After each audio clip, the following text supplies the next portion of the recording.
Hello po, kumusta po sa lahat po ng mga Aquarius, sa mga bumabalik bago at mga cross-watchers. Maraming salamat po sa patuloy po ninyong suporta. Wow! Meron na ditong agad-agad gusto nang bumaba ng settlement agreement. Wow! Meron dito na ang nakuha ko agad dito na energy ay yung kasi Christmas vibe eh. Yung ganito po na celebrations, yan po, wine, yan po, mga dude, Christmas, parang, yung may mga kailangan kang isettle bago magpasko, or bago po mag-New Year, parang ganun po. Ang naririnig ko dito ay, yung countdown. Alam niyo po yun,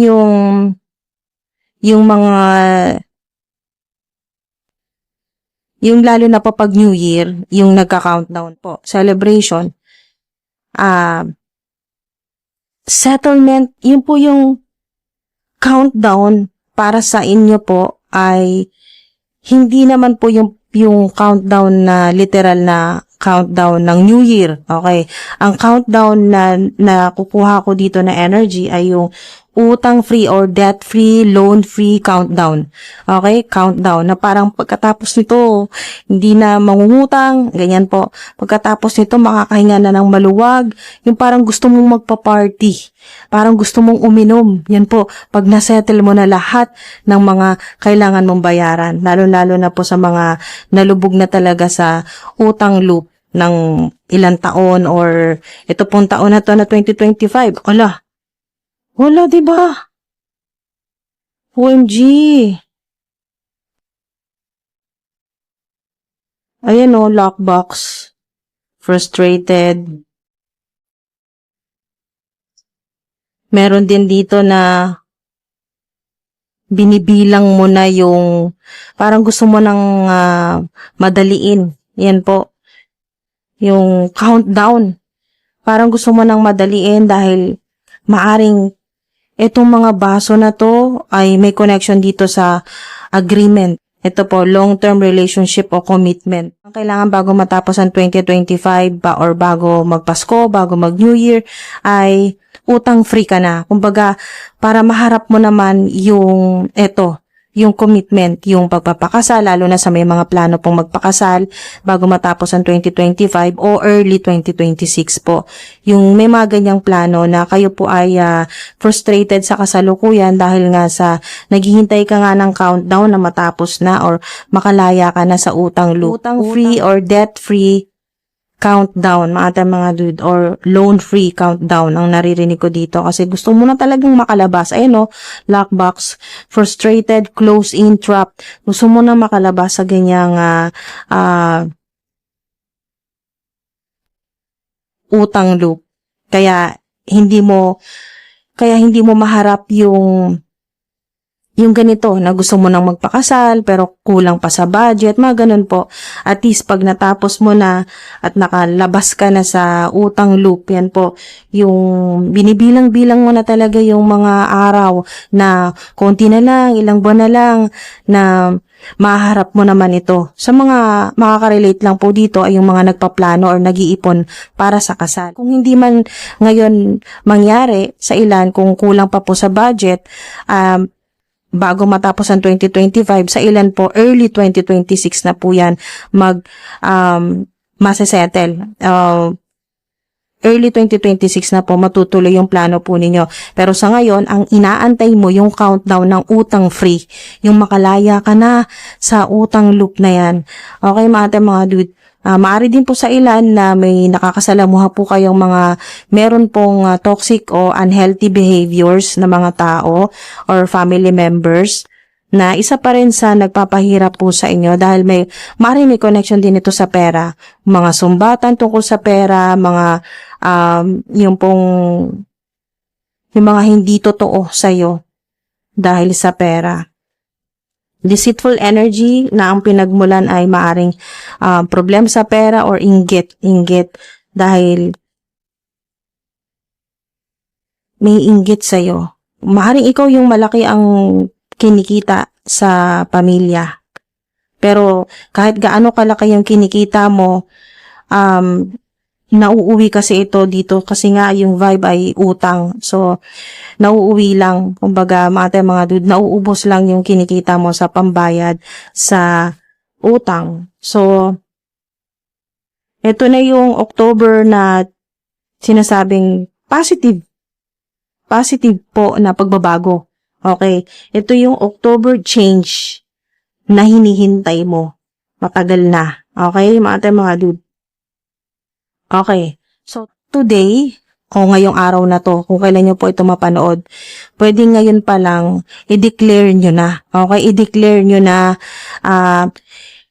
parang i-claim nyo na po, o i-manifest nyo na mula ngayong araw na to, ayan o, present, now, in the moment, mula ngayong araw na to, utang free ka na.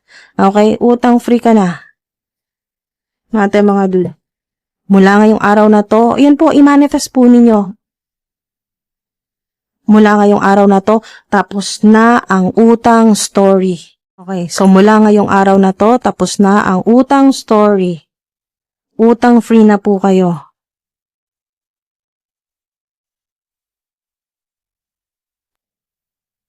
Ayan o. May kinalaman sa kotse, o may mga iniiwasan ka, mga ayaw mo sanang makita, ayaw mong makausap, may kinalaman sa utang. Yan po. Ito yon, anxiety. Ito yan. Kasi nga, frustrated. Yung parang nakulong ka sa utang loop. Hindi po literal na nakulong pero hindi ka makalabas-labas sa utang loop. Yung paulit-ulit po na mangungutang kahit ayaw mo na talagang mangutang, manghiram, kahit po ayaw nyo na pong mag-loan sa bangko, mag-loan sa mga online apps, online loan apps, mga ganun po, or utang sa tao, ganyan po, manghiram sa tao or mag-anak o family members. So, nandito po yung anxiety, scared, o scarcity. Sana mag-resonate lahat, no? Pero alam niyo naman na iba-iba po yung timeline po ninyo. Ngayong araw na to, kung kailan nyo mapanood, tapos na po ang utang story po ninyo. At kung hindi naman, ito yung sinasabing October change na hinihintay mo. Ngayong October, tapos na ang utang story mo. Yan po, loan or utang free countdown. Ito yung matagal mo nang hinihintay na lalo na po malapit na pong matapos ang 2025. Yan po parang binibilang mo na talaga yung kada araw na lumilipas na parang konti na lang, ilang buwan na lang, ilang linggo na lang, matatapos na, masisettle na, mababayaran na lahat, matatapos na yung mga utang. Yung parang naghahabol ka na sana bago matapos ang 2025 ay mabayaran mo na, wala nang maiwang mga utang at huwag ka nang habulin ng mga utang sa 2026. Kumbaga gusto nyo po magsimula ng January 2026 na wala na talaga, malinis na talaga, wala na kayong utang kahit saang app, bank, ganyan po, bangko, o kahit kanino.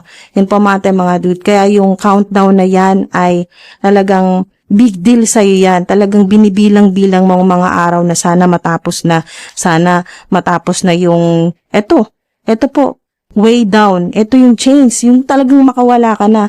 Tamang-tama talaga sa freedom na sinasabi dito, financial freedom, yung utang free na binibilang-bilang mo, countdown, na hinihintay-hintay mo talaga.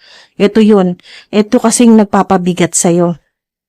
No, yung naka-anchor na talaga sa'yo na parang kahit gusto mo na talagang kumawala sa utang ay parang lalo kang dinadala doon parang ramdam ng ilan sa inyo na parang kung kailan ayaw mo nang mangutang ay lalo kang dinadala ng sitwasyon sa mga yung ganun po, parang dinadala ka ng tadhana sa mga sitwasyon na kailangan mong mangutang. Ganun po. May mga nangyayari sa buhay po ninyo na napipilitan ka talagang mangutang, mag-loan sa bangko, manghiram kahit kanino or sa mga kakilala or kaibigan para makasurvive. Ayan po. So, ito yung matagal nang nakakapit sa'yo, naka-anchor talaga sa'yo. Ayan way down. Nagpapabigat talaga sa buhay mo. Na parang naisip mo na kung wala ka sana mga binabayarang loan, ganyan po, kung wala kang binabayarang utang, ay extra money mo sana yon mabibili mo sana yung mga kailangan mo o yung mga gusto mo. Yan po mga dude. Or mas madali, or sa ilan po na lalo na nagpaplano po ng wedding, ganyan po, no, marriage or commitment, long-term relationship, lalo na po sa nagpaplano, ay naisip po ninyo na kung wala sanang binabayarang utang, walang loan sa bangko, walang mga hinuhulugan, di sana mas mabilis makakaipon para dito sa pinaplano po ninyo ng magkaroon ng sariling pamilya. Ayan po, long-term relationship na magpakasal na po sa taong mahal po ninyo. Okay, so hindi po ito love reading, pero konektado po dito sa commitment, yung pong hinihintay, yung countdown po ninyo, yung utang free countdown na masettle, settlement, na masettle na lahat ng mga bayarin po ninyo para makapag-focus ka na at makapag-ipon ka naman para dito sa commitment o sa pagpapakasal, mga dude. So, hindi man ngayong October yung plano po ninyo, at least ay, kumbaga nasa isip mo na yun na sana kung walang mga binabayaran, walang hinuhulugan, ay nakakapagtabi ka na sana kahit papano para early 2026 at least malinaw na sa'yo na may ganito kang amount at magkano na lang yung kakailanganin mo para matuloy na yung plano po ninyo na pagpapakasal. Or bago matapos ang 2026, at least malinaw na sa'yo na pwedeng i-push na makapagpakasal kahit na malaki po ang gastos. Ayan po mga dude. Sa ilan naman po ay countdown. Ayan, utang free countdown. Talagang gusto mo nang apurahin ang araw na sana matapos na yung mga bayarin mo para makabili ka na ng sasakyan mo. Sa mga nagpaplano naman po na bumili ng sasakyan, second hand man yan or brand new na sasakyan, ay mga dude, yun po yung binibilang-bilang po ninyo na may countdown. Kumbaga, talagang para sa'yo napaka-importante ng matapos na yung mga bayarin mo para makapag-ipon ka naman para sa bagong sasakyan mo o makabili ka ng sasakyan o kaya makapag-down. Lalo na po sa ilan na may plano kayong kumuha ng hulugan po na kotse or kung ano man po yung sasakyan po ninyo. So, mga lucky numbers, pwedeng lucky dates, lucky weeks, months, yan po. Lucky dates o mga araw. O lucky numbers sa mga nagbabakasakali, mga dude. Basta play responsibly po. Hindi yung ang narinig ko dito, hindi yung panghulog mo na lang sa loan ay ilalaro mo pa or gagamitin mo sa pagbabakasakali. Basta play responsibly. Meron kayong 8, 12, 10, 4, 2, 7. Meron kayo ditong 3, 16, 8, 10, 17, 7, 1, 19. Okay, 6, 9. Nabanggit ko na ba yung 8, 16. Yan po.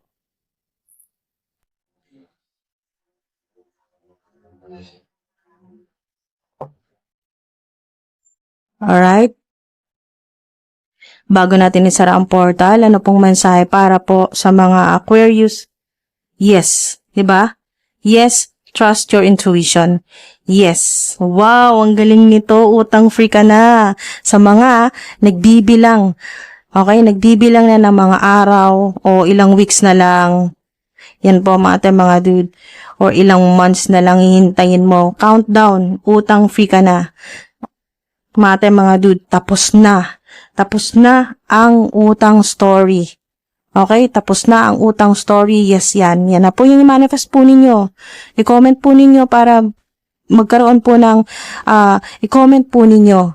Mga dude. Kasi habang tinatype nyo po yung comment po ninyo, binibigyan nyo po yan ng energy po ninyo na yung intention po ninyo, ay talagang dinedeclare mo na. Okay na, mula ngayong araw na to, pwede pong ganun. Pwede po ninyo lagyan ng ganun. Bahala po kayo, mga dude, kung paano po ninyo ito ipopost. Yan po, bahala na po kayo kung paano po ninyo i-comment. Basta binibigyan ko po kayo ng idea kung paano Binibigyan ko lang po kayo ng idea, kayo na pong bahala, i-revise po ninyo, depende po sa inyo mga dude, kasi mas malakas ang energy kung kayo mismo yon. Kung kayo nag-type, idea po ninyo, mga dude. So, pwede po ninyo yan dagdagan. Basta, tapos na ang utang story. Okay? Yan po yung i-declare po ninyo or i-manifest. Tapos na ang utang story. I-comment nyo po para tumaas po yung frequency. Yan po yung mangyari sa inyo. Tapos na ang utang story, utang free. Okay? Utang free na po kayo. Ito na po yung change na hinihintay po ninyo matagal na. At yes po yan. Mga dude, yes yan. Yes po. Yung mga plano po ninyo na masettle na yung mga binabayaran, mga utang po ninyo, makawala ka na, makalaya ka na sa bigat o yung matanggal na yung naka-anchor, nakakabit sa'yo na laging problema sa pera na kailangan mong mangutang, ganyan po, or mag-loan. Matanggal na po yung bigat na yan, naka-anchor sa inyo, or yun nga po, way down. Ito po. So, ito po yun, grip way down, nagpapabigat sa iyo, sa buhay mo.